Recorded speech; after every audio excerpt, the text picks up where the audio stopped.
Greetings and welcome to the Comics Coffee Metal Podcast. I'm your host, Don Cardenas, and today I not only have two returning guests, I have one returning guest who's here for her fifth time, which is I believe, a record for Comics Coffee Metal. Unlike SNL, I don't have a snazzy jacket to offer her, but maybe I'll think of something in the future. But I am very pleased to welcome back both Heather Antos and Michele Abounader. Thank you so much for coming back on. Hi, Don. Thanks for having us. Woo! I'll wait for my jacket in the mail. Please make it sparkly. I appreciate you both making time. Come on, you're extremely busy with a brand new crowdfunding project for When I Was Young, and I just know the stress of all that. And on top of the convention season happening and all the travel and all the insane stuff that's going on top of just working and living and existing. So once again, I appreciate you all making the time to come on. As the show goes, I got to ask before we dig into it, Comics Coffee Metal, what have you guys been digging lately?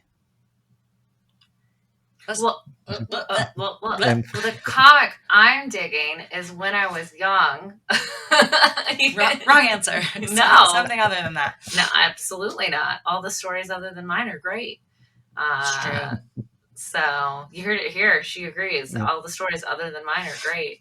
Don't do that to me. Coffee, whatever's in my cup, metal. I heard a really great metal version of Look What You Made Me Do by Taylor Swift recently. It was a cover of a Taylor Swift song done very like hardcore metal that was not expecting, caught me by surprise, but it was very enjoyable. That's all I got. Like, what am I reading? The Peach comic. I'm reading a manga called My Dear Lass. That's really lovely. If anybody would like to read it, please DM me. I will send it to you. I love the Peach comic. Always reading that. It updated like twice this month, which is really cool. Feeling really good about it. 3 times? I don't know. It's late. I'm really tired. It's March. It's March 7th. So is it? Yeah. So has it updated that many times this month? No, maybe just once in March. Twice in February, I think. Coffee, black. Or like chai. I really like a really dirty chai lately. Tea. Okay. So that has coffee in it. That's true. And metal. Well, I know it doesn't have to be metal. What have I listened to that's not Taylor Swift or Phoebe Bridgers lately? Honestly, not a lot. You were really excited by Boys Like Girls today. I was excited by Boys Like Girls today. I was really excited to hear that on a playlist. It made my brain simulated feelings of joy for approximately 3 minutes during Boys Like Girls today. Going back to what Heather said, the Taylor Swift metal covers is a genre upon itself. Mm-hmm. So if that's ever a rabbit hole you ever feel like going down, there are just endless ones. I know someone whose entire guitar YouTube career kind of got launched off of a Blank Space metal cover. Please send that to me. I'd love to. Yeah. I'd love to enjoy that. There's so many, and I'm not above asking our mutual bud Kevin Mellon to go do one with me. Kevin Mellon. In the future. Let's just take a moment to talk about how great Kevin Mellon is. I love him. Yeah, hi, Kevin. If you're out there, I love you. He's awesome. So you Michele, you've done the impossible. You've gotten Heather to draw a sequential story for a comic. You managed to do it. I'm pretty sure, Heather, when you were on before, and I'm pretty sure I asked you that question if you're ever going to do it, and I'm pretty sure your answer was pretty much like, no, thank you, maybe. But that's still my answer. I want to make it very clear.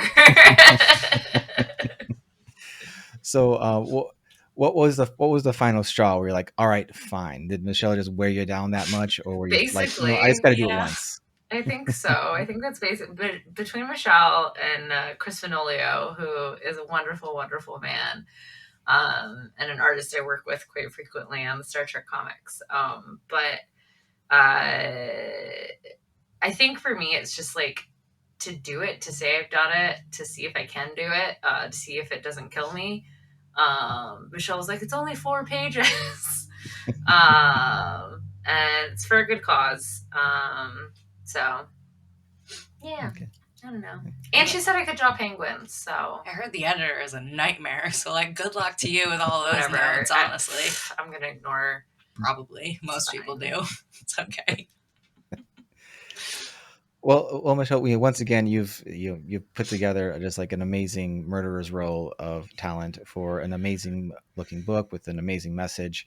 What was the impetus of When I Was Young? Was there something about this that was kind of bubbling up, or were some people kind of talking about projects and it kind of just formed into this?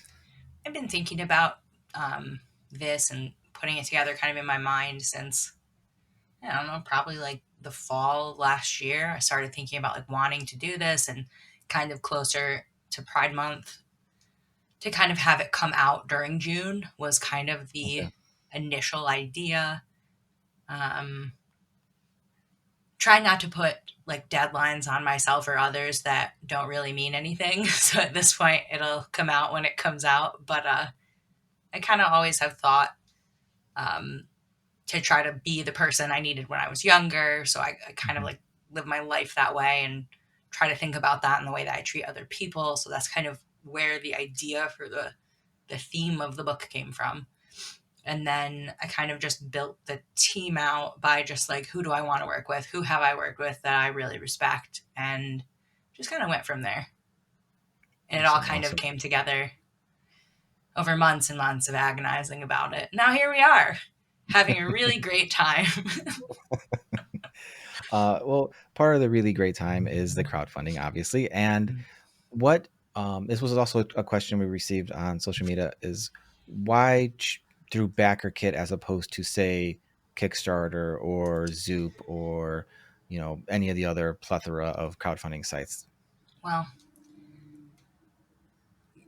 it's a charity thing, and Kickstarter kind of has a rule where you can't technically raise money for charity on Kickstarter. Okay. Technically, like you can loophole it, work around it, hope they don't notice you. But I kind of don't have the best luck, so I kind of was worried, and I, kind of catastrophized me. I know I never do that, but like, kind of had this picture of like putting it on Kickstarter and then it getting yanked because of the charity aspect of it. And I thought BackerKit because people are familiar with it because of Kickstarter, so it was better than another platform or straight pre-order. And yeah, I did think about Zoop. I think what they do over there is great, but for this particular project, I didn't really need a lot of the services that they offer for smaller creators. So it seemed like for this book, that wasn't the right pairing, but I did have some conversations with those guys. They're great. So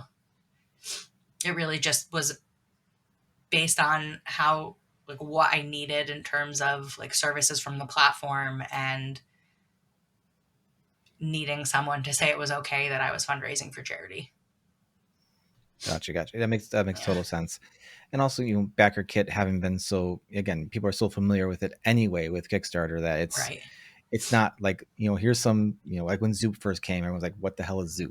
Right. Like everyone's like BackerKit. Oh, they're doing it's an easy jump in, like, oh, now they're doing their own stuff. Okay, cool. Like we've all done something with BackerKit or have contribute to a campaign that had BackerKit with that and all that. Right. A lot of people I think that have backed Kickstarters like have a BackerKit account. So yeah. I know Steve and I, when we do Evie and the Helsings, we have BackerKit attached to it and stuff like that. And it's a great service, and it's awesome that at least you have an outlet now to have the charity component with this. And they're definitely new to crowdfunding, and it hasn't been the smoothest ride. Definitely does not have the organic discoverability that Kickstarter has, and I'm hitting some bumps in the road, but I'm determined to see it through. This is where I'm at right now, trying to remain positive and drink more coffee. Well, yeah, I totally get that, and I think that's just a kind of overall. There's a discoverability issue with crowdfunders lately because, literally a year ago we did the first issue, Even the Helsings, and we had such huge traffic from like Twitter coming to the campaign, and then in August we had the second campaign, and we literally had one backer come from a Twitter link. Yeah. And So granted, you could say like some were like returning ones from Twitter or whatever, but like in terms of new stuff, like just one, like, and it was it's just so hard wild. to gain any sort of traction on that. And I've talked to quite a few people behind the scenes who have had Kickstarters that have just had a lot of trouble just getting eyes on it and all that. So, you know, Right now, I like we commend you. talk about needing a celebrity miracle for your Yeah. campaign to be successful. So I'm just like trying to figure out how to get one of those.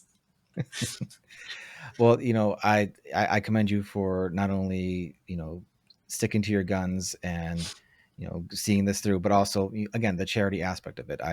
You know, the Trevor Project's an amazing foundation, and the the whole impetus behind that I think is definitely worth being celebrated and being, you know, put out there. And, you know, from my end, I'm going to do my best to help share everything because, you know, I you know, loved all the work you've done before. We're always sharing things, and you've always been very helpful with sharing our stuff. So it's just one of those things where it's like, you know, what do you do these days when you're trying to get something done? There's so many options now. Not everything's just gotten so divided and everything. And Yeah.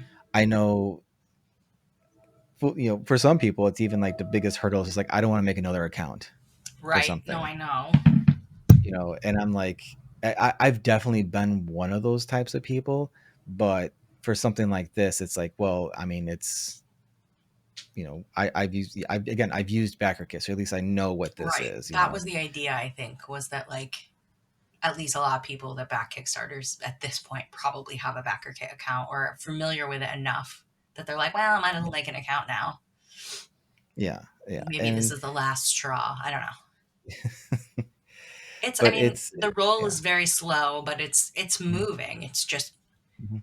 it's moving slow. And, people that I know are very much online were like, today, we're like, oh my God, this looks great. And I'm like, I've been talking about nothing else for like 3 days, like 24 hours a day for the past 3 days. You're just seeing it. So, Well, I think that brings a good point to where social media has changed so much in the last 10 years since like I did my first crowdfunding campaigns, literally literally 10 years ago.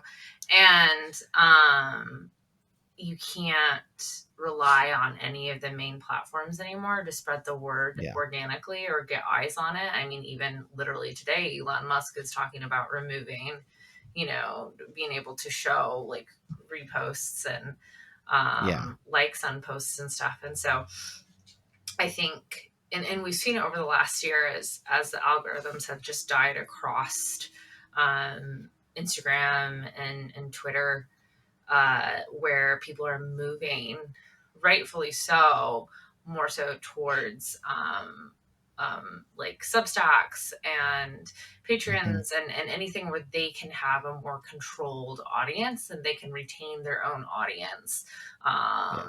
yeah, Those email lists and newsletters and things like that, where you're not relying on an algorithm to get to someone's front door. You can just show up, basically. yeah, yeah, um, so I think, that's definitely something to keep in mind, for anyone thinking about doing crowdfunding campaigns and just building an audience in general, is you just can't rely on social media anymore. yeah, yeah. I've mentioned this before on the show where I think that we're kind of headed back to forums yeah. almost. You know, I mean, we're all going Discord back to, is very yeah, reminiscent of like old forums, just like a little more immediate, but like with all the yeah, different yeah, yeah. channels and so, And with Discord too, it's kind of like you have to kind of find the right one for yourself, because I dipped my toes in the Discord thing, and there was one that it literally looked like the you know, stock exchange ticker. It's just going, and I'm like, no, thank you, I'm out. Like, what is this?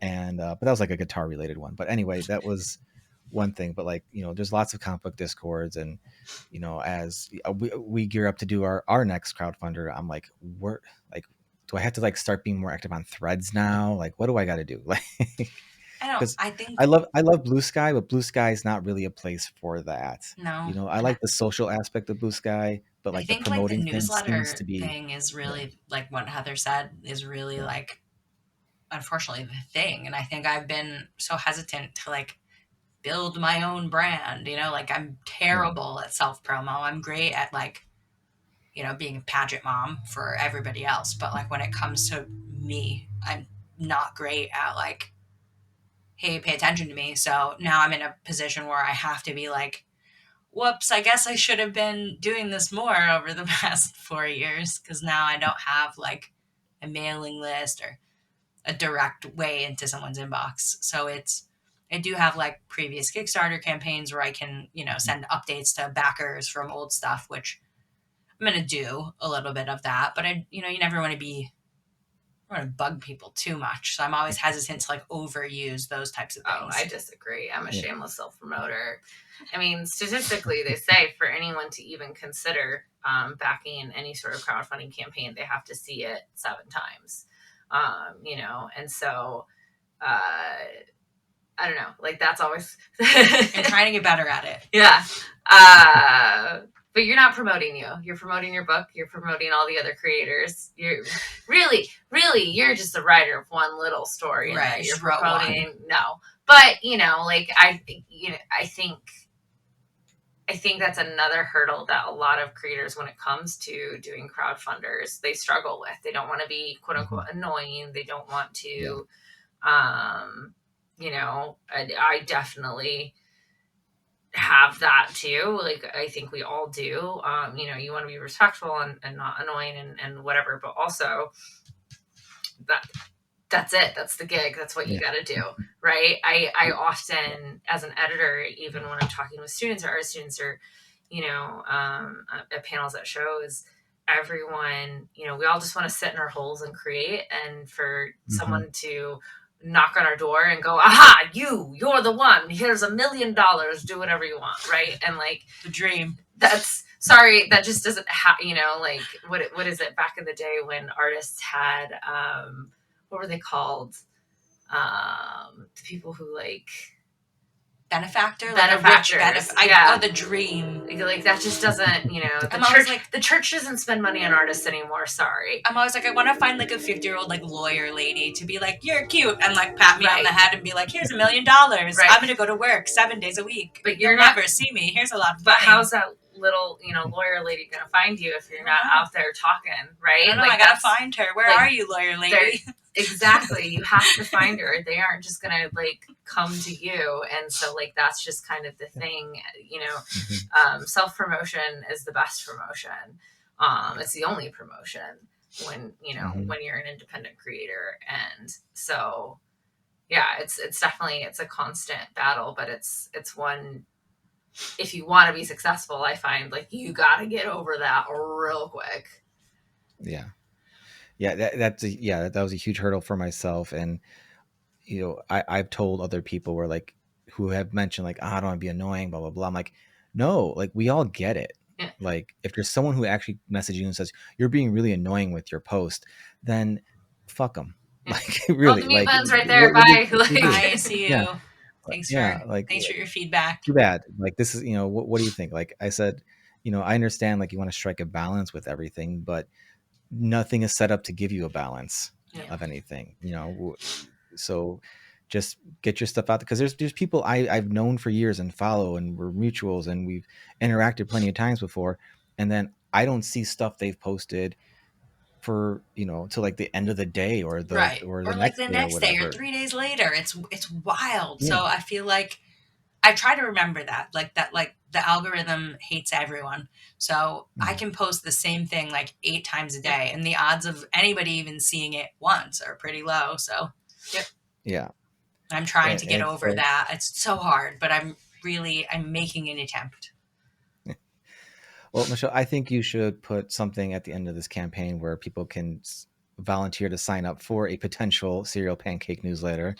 I don't know what would I even say in a newsletter? I think it would be like, here's some gay trash I saw on TV this week. Perfect. I bet they're all going to die. Then like 3 weeks later, like a follow-up, update, they all died. But here's the thing, like you don't need to have like a weekly, monthly, whatever newsletter thing. It can just be like, hey, do you want the latest news on any upcoming campaigns or anything? True. You know what I mean? Like you can just like curate the list so you have the list. And I don't think I would mind if somebody's newsletter once a month was just like, hey, I don't have a ton to update you on, so here's a really funny GIF I saw earlier. Yeah. And here's a picture of a really nice cocktail that I had last week. I hope you're well. The only newsletter that I regularly open and read is Kevin Scott's A Perfect Sunday. He does every Sunday and just interviews a different creator. And it's just describe your perfect Sunday, and that's literally kind of what nice. it is, Will you right? I'd like to get that. I think yeah, and it's a nice like email open for sure. What's your favorite brunch? What book would you read? What music would you be listening to? And that's it. There's nothing. No one's plugging anything. No one's talking about work or craft or whatever. It's just what would be a nice Sunday. I think I have a new goal, like unlocked, would be to be on that. Don, what would be your perfect Sunday? I'm curious. My perfect Sunday? Yeah. Oh, I'd feel guilty if I didn't mention my kids. Don't worry about it. Safe space. How about you can't mention your kids? How about a perfect Sunday break to yourself away from your kids, having a great time over there? Your kids are having so much fun or whatever they're doing, just like over there somewhere. A perfect Sunday would probably be like me and my wife can sleep in. Yeah. And then we can go out to breakfast somewhere, eat entirely too much breakfast foods, come home, take a nap, and like then go out to a movie. That would be like the best Sunday. And then all the while your kids are having a great time. Great over there. Great time. They're over there. They're safe and fed, and everyone's taking care of them. Everyone's safe and so happy, and they have like new toys that you didn't have to pay for that make no noise, but they're like over there, quiet. Well, now I have to switch it back to you two. What's your perfect Sundays? You first. I mean, I literally did the newsletter. I don't remember what I put in any of it. Probably talked about coffee a little bit too much.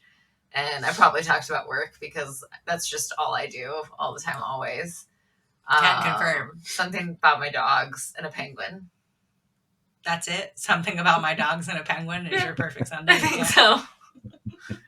Would you say that's incorrect? No, it's probably true. But I feel like you'd play video games. Maybe. I don't know. I think I would. I don't know. I feel like I'm thinking like in a like Disney movie, right? Where I wake up and I'm like, oh, and there's like birds and they're chirping. That sounds like, awful. But they're not like loud. They're just like does Billboard quietly like reach over and shoot them? No, like watching a lot of Friends lately. That episode where the Phoebe's cop boyfriend like shoots the bird that's singing in the morning. It's terrible. But like, I don't know. I like to think that I would like wake up mid-morning, drink a nice cup of coffee, like by a window, and there's like natural light, and I'm like reading a book, and I'm not worried about anything. Is it an ocean view? It doesn't matter. I could be looking just at nothing. It doesn't matter. I mean, I do love to pine by a cold body of water. It's just part of my genetics as a homosexual. But like, I just think I'd like to not be worrying about anything. I think would be nice.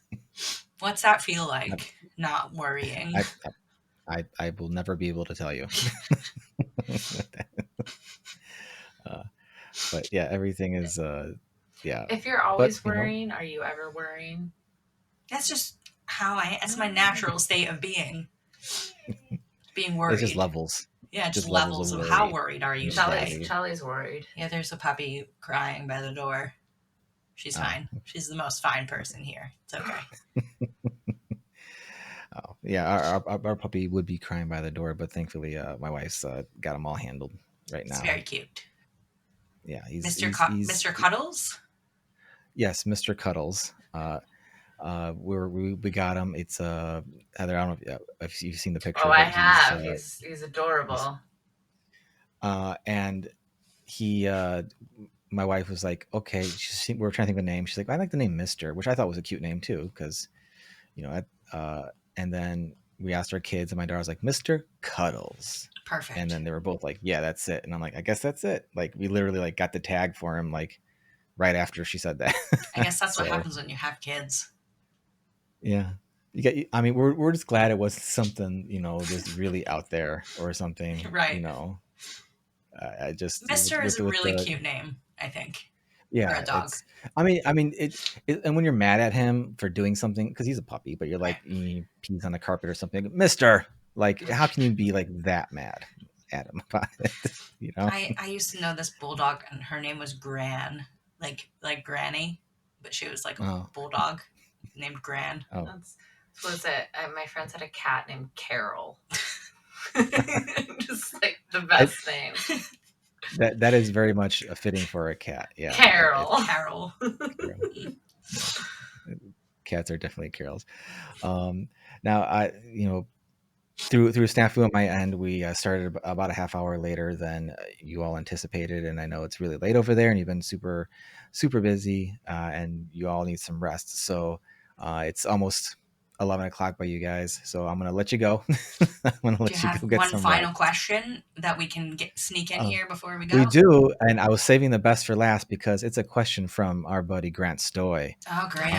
He wants to know if you had to choose between having dog paws instead of hands or giraffe ears instead of human ears, which would you choose? Giraffe ears, because if I had dog paws for hands, I couldn't do my job. So Yeah. Well, I think ears are cute, so I'd totally go with the giraffe ears. So I'd be like, look at these things. This is great. Yeah, Grant, not your best question, Grant. wow, I think you're out of shots practice, buddy. Life Life has been life Grant knows I love lately, him. so like I'm good with this. That's honestly, that's a thinker. That got me a little bit, Because also I'm thinking like if I had paws, I'm sure slapping somebody, hey, you suck, like it would be like a much harder impact. It would be I get in benefits, I fights. guess. Yeah. I'm physical violence sometimes, I'm really into physical violence. Okay. Okay. But no, Grant knows I love him and his crazy questions, and I missed him asking crazy questions whenever I posted up online. So thank you, Grant. Thank you, Grant. So Michele, Heather, thank you again for taking the time to come on. And When I Was Young, it's on Backer Kit. I'll make sure there's a link in the show notes below. Please go check it out. It's an amazing looking anthology. Michelle's put together just killer book after killer book. This is no exception. And I can't wait to make sure I get my backing in right after we're done here, and make sure you all go and do it, because you get an awesome book, you help an amazing charity, and you also support some really great creators. So Heather, Michele, if you can let everybody know where they can find you on social media, now is the time. Well, you can find me at Heather Antos on all of the things, as well as my work in the When I Was Young comic at whenIwasyoungcomic.com. That is the website. It's true. All And right. I'm Serial Pancake on Twitter and BlueSky. And I like pancakes on Instagram. I just like breakfast. It's not that deep. And there's your newsletter right there. Just talk about breakfast. We literally had Who's not going to listen? for dinner. Did have pancakes for dinner. WhenIwasYoungComic.com on Backer Kit. I appreciate every single backer with the entirety of my heart, and this project means a ton to me and to everyone involved. These stories are deeply personal. There are a lot of people in the book that are telling an autobiographical story, probably for the first and only time. So we really want to get this out there. It means a lot to everybody. And I think it'll really connect with everyone, including people that are tragically not gay. So there's a little something for everybody, I think, here. 100%. Everyone go check it out. And Heather, Michele, once again, thank you so much. Love you, buddy. Thank you.